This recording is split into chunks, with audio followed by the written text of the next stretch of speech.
সচিবালয়ের মতো গুরুত্বপূর্ণ জায়গায় যেখানে সাধারণ মানুষ ঢুকতেই পারে না, সেখানে ছুটির দিনের কিভাবে আগুন ধরল? আগুনটা কিন্তু ধরেছে ছুটির দিনে, মাথায় রাখবেন। 25 তারিখ দিবাগত রাতে, 25 তারিখ সারাদিন সচিবালয় বন্ধ ছিল, ছুটির দিন ছিল। ওখানে নিরাপত্তা প্রহরী ছাড়া আর কেউ ছিলেন না। কিন্তু সেই দিন দিবাগত রাতে আগুনটা কিভাবে ধরল? ধরা যাক, যতটুকু আমি বুঝেছি এ পর্যন্ত বিভিন্ন পত্রপত্রিকা যে নিউজগুলো আমরা পড়েছি, সেগুলো পড়ে যেটা মনে হয়েছে যে এটা কেবলই শর্ট সার্কিটের মাধ্যমে ধরেছে, সেরকম বোধ করি নয়। আমি কয়েকজন বিশেষজ্ঞর বক্তব্য পড়লাম এর মাঝখানে, যেমন ফায়ার সার্ভিস ও সিভিল ডিফেন্সের সাবেক এক মহাপরিচালক ব্রিগেডিয়ার জেনারেল অবসরপ্রাপ্ত ইঞ্জিনিয়ার আলী আহমদ খান, তিনি বলেছেন এটা স্যাবোটাজ বা নাশকতামূলক হওয়ার সম্ভাবনা বেশি। আগুনটা শর্ট সার্কিট থেকে হলে একসঙ্গে 3-4 জায়গায় লাগার কথা নয়। দুর্বৃত্তদের লাগানো আগুনেই এমনটা হয়, মানে একসঙ্গে কয়েকটা জায়গায় আগুন লাগছে। কিন্তু শর্ট সার্কিট হলে এক জায়গায় ধরবে, তারপর সেখান থেকে ধীরে ধীরে সব জায়গায় ছড়াবে। তো এটা কিভাবে সম্ভব হলো? এবং উনি এটাই বলেছেন যে এটা শর্ট সার্কিট নয়। উনি বেশ কিছু এক্সাম্পল দিয়ে, লজিক দিয়ে কথাটা বলেছেন। আরেকজন এই ফায়ার সার্ভিসের সাবেক ডিজি আবু নঈম মোহাম্মদ শহীদুল্লাহ, তিনি বলছেন যে আগুন যদি 6 তলাতে হয়, সেটা কিন্তু রিমোট কন্ট্রোলের মাধ্যমে কোনো কিছু বিস্ফোরণ ঘটিয়ে করা হতে পারে। ড্রোন ব্যবহার কিংবা মানুষ ঢুকেছিল কিনা সেটার আলামত খুঁজতে হবে। এটা স্যাবোটাজ না এমন ভাবার কোনো কারণ নাই। তার মানে উনিও এটাকে স্যাবোটাজই বলছেন। আবার উনি আরেকটা বলছেন যে যেসব কার্যালয়ে আগুন লেগেছে সেখানে ডানে বায়ে কিভাবে ভবনের প্রান্তে চলে যায়, আবার নিচেও আগুন 2 কোণায় পৌঁছে যাওয়া অবিশ্বাস্য। এখানে বারুদের ব্যবহার হতে পারে, সেটাও তদন্তে খুঁজতে হবে। তাহলে মোটামুটি ধরে নেওয়া যাচ্ছে যে আগুনটা লাগানো হয়েছিল, আগুনটা লেগে যায়নি। এখন যে প্রশ্নটা শুরুতে করেছিলাম যে ছুটির দিনে কিভাবে লাগলো, তাহলে যদি কেউ ওখানে বোম রেখে সে আসে অথবা অন্য কেউ কিছু করে থাকে, যদি সে বহিরাগত কেউ হয়, তাহলে তো সে আগের দিন গিয়েছিল।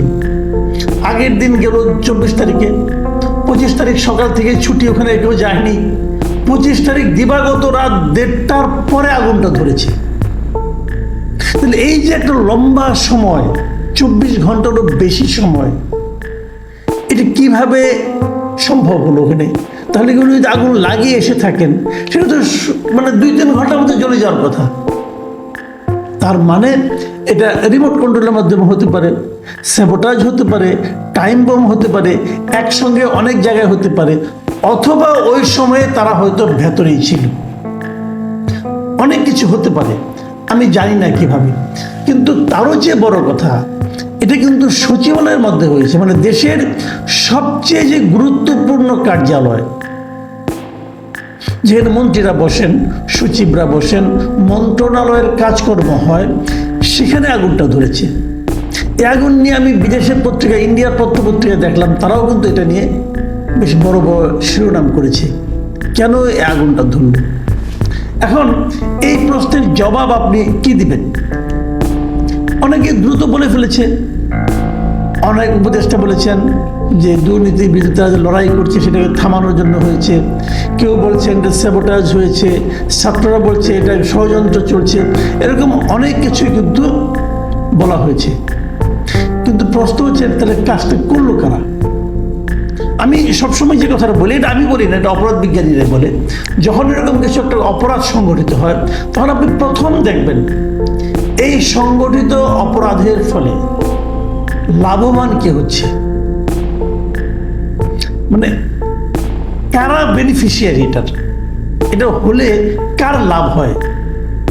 এই প্রশ্নগুলো কিন্তু আমাদের একজন উপদেষ্টা আসিফ মাহমুদও তুলেছেন। তিনিও বলেছেন ওনারা নাকি বেশ কিছু দুর্নীতির কাজকর্ম করছিলেন, দুর্নীতির কিছু কিছু দলিলপত্র ছিল, বিশেষ করে মানে লোকাল গভর্নমেন্টের। তো সেখানেও হতে পারে। কিন্তু যেগুলো পোড়া হয়েছে এটা কাগজ করেছে। আমার ধারণা এইভাবে যে কাগজের জন্য যে খুব একটা দলিল দস্তাবেজ খুব পুড়ে গেছে এটা আমি মনে করি না কারণ যেগুলো পুড়েছে এটা কপি নিশ্চয়ই আছে কোথাও না কোথাও। এবং তারও যে বড় কথা, আজকাল তো সমস্ত আলাপ আলোচনা, তারপরে আপনার করেসপন্ডেন্স যেগুলো হয়, চিঠিপত্র লেনদেন সবই তো কম্পিউটারাইজ, এগুলো সার্ভারও থাকার কথা। কাজে ওর মাধ্যমে যে খুব বেশি একটা ঝামেলা হয়ে যাবে আমি তা মনে করি না। তাহলে এটা কি, এটা কি সরাসরি কোনো ক্ষতি হবে? এটা আমার মনে হয় না খুব একটা। আমি জানি না অবশ্য, এটা তদন্ত হয়তো ব্যাপারগুলি বেরিয়ে আসবে। আমার ধারণা যে এরকম দুর্নীতিকে বাধাগ্রস্ত করার জন্য সরকারের অনেক গুরুত্বপূর্ণ তথ্য একদম বিনষ্ট, চিরস্থায়ীভাবে বিনষ্ট করার জন্য এগুলো হয়েছে, এটা আমার কাছে মনে হয় না। কারণ সব ফাইলের কপি কোথাও না কোথাও থাকার কথা। তাহলে ঘটনাটা ঘটল কেন? তাহলে এটা কি কোনো হুমকি? এটা কি কারো কোনো একটা গোষ্ঠী নিজেদের সক্ষমতা প্রমাণ করার জন্য এই কাজটা করেছে? সরকারকে বোঝাতে চেয়েছে দেখো আমরা চাইলে কিন্তু পারি, এমন কি কেউ? তাহলে কারা তারা? কারা? তারা কি কোনো পলিটিক্যাল পার্টি, আওয়ামী লীগ? এটা কিন্তু বলা কঠিন। আবার ধরেন গত দুদিন ধরে সচিবালয়ের সবচেয়ে বড় ঘটনা কোনটা? সচিবালয়ে বলেন অথবা সরকারের প্রশাসনে বলেন, সেটা কোনটা? সেটা হলো বিভিন্ন ক্যাডার নিয়ে আন্দোলন। প্রশাসন ক্যাডার তারা আন্দোলন করতেছে, আলটিমেটাম দিচ্ছে। আবার প্রশাসন ক্যাডারের বাইরে যে আছে 26 ক্যাডার যারা আছে তারা আন্দোলন করতেছে, তারাও পাল্টা হুমকি দিচ্ছে। প্রশাসনের ক্যাডারদের এই সমস্ত আপনার হইচইয়ের কারণে সচিবালয়ের মধ্যে বিশৃঙ্খলা তৈরি হচ্ছে, এগুলো তো আছেই। এবং প্রশাসন ক্যাডার বলতে এখন যেটা বোঝায়, ধরেন গত 2 বছর 3 বছর 5 বছর আগে যারা ক্যাডার ছিল, এখনও যারা বিভিন্ন গুরুত্বপূর্ণ পদে আছে, তারা সবাই কিন্তু আওয়ামী লীগ সরকারের আমলে।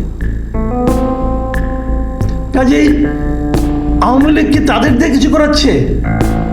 আমি কিন্তু এই সন্দেহগুলো করবো, কারণ আমি সবসময় কিন্তু আওয়ামী লীগের আমলাদের উপর নির্ভর করতে চাই নাই। আমি সবসময় বলেছি যে আন্দোলনের মাধ্যমে আসা একটা সরকার কখনো যাদেরকে সরিয়ে তারা আসলো সেই সরকারের আমলা দ্বারা পরিচালিত হলে পরবর্তী সরকার ক্ষতিগ্রস্ত হতে বাধ্য। এবং এটা আমি একদম শুরুর দিন থেকেই বলে এসেছি। আপনারা ইউটিউবে খুঁজলে বহু এরকম নমুনা পাবেন।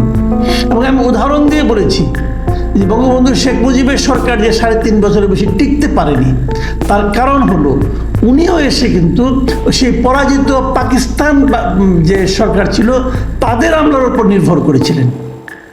এখন এগুলো কি সেরকম কিছু? আবার অতি দ্রুত যারা সিদ্ধান্ত দিয়ে দিচ্ছেন, যারা ষড়যন্ত্র তত্ত্ব খুঁজছেন, অনেকে হতে পারে সেই ষড়যন্ত্র তত্ত্বের মাধ্যমে কিন্তু আবার আরেকটা প্রবণতা দেখা যায়। সেটা হলো যারা দেখতে পারি না অথবা যে দলকে অপছন্দ করি সেই দলের লোকজনদের নাম দিয়ে তাদের একটু সাহায্য করা, যে প্রবণতা আমরা 15 বছর আওয়ামী লীগের মধ্যে দেখেছিলাম। কোথাও একটা আগুন ধরলো, যেই ধরুক, অ্যাক্সিডেন্টই হোক, মশার কয়েলে আগুন ধরুক, দেখা যেত আওয়ামী লীগ সরকার তার মধ্যে বিএনপির কেন্দ্রীয় নেতাদের নাম জড়িয়ে দিতেন, জামাতের লিডারদের নাম জড়িয়ে দিতেন, এবং একটা তাদের খুব প্রিয় একটা শব্দ ছিল আগুন সন্ত্রাস। তারা এগুলি করতেন। এখন তার কি আমরা পুনরাবৃত্তি পাবো? সেটাও কিন্তু একটা প্রশ্ন।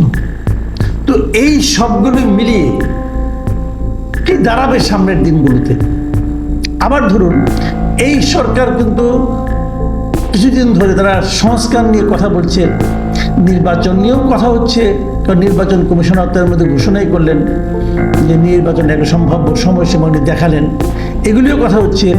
তো তার মধ্যে এই আগুন তাদেরকে স্বাভাবিক গতি যে পথ, সেই পথের মধ্যে কোনো বাধার সৃষ্টি করবে? সেটাও হতে পারে। যারা বিলম্বিত নির্বাচন চান, যারা নির্বাচনকে বিলম্বিত করতে চান, তাদেরও কোনো চিন্তা এখানে কাজ করতে পারে। অথবা যারা বিকল্পগুলো চিন্তা করছেন যে এটা গোলেমালে একটা ঝামেলা পাকিয়ে এই সরকারকে ব্যর্থ প্রমাণ করে অন্য কোনো ষড়যন্ত্র বাস্তবায়ন করা যায় কিনা, যদি এমন চিন্তা কেউ করে থাকেন, তাদের চিন্তার জন্য এই ধরনের ঘটনাও কিন্তু সহায়ক ভূমিকা পালন করতে পারে। কাজেই সব দিকেই নজর দিতে হবে। এর মধ্যে সরকার তদন্ত কমিটি গঠন করেছে এবং সে তদন্ত কমিটি রিপোর্ট দেবে। আমি অবশ্য এই ধরনের তদন্ত কমিটির উপর খুব একটা ভরসা করি না এই কারণে এই ধরনের তদন্ত কমিটি আসলে বজ্রাটনি ফাঁসকা গেরোর মতোই হয়। তারপরও আমরা দেখি খুব দ্রুতই তো 3 দিনের মধ্যে রিপোর্ট দেওয়ার কথা, আমরা 3 দিন অপেক্ষা করি, দেখি সরকার এখান থেকে আসলে কি ইঙ্গিতটা আমাদের জন্য বয়ে আনেন।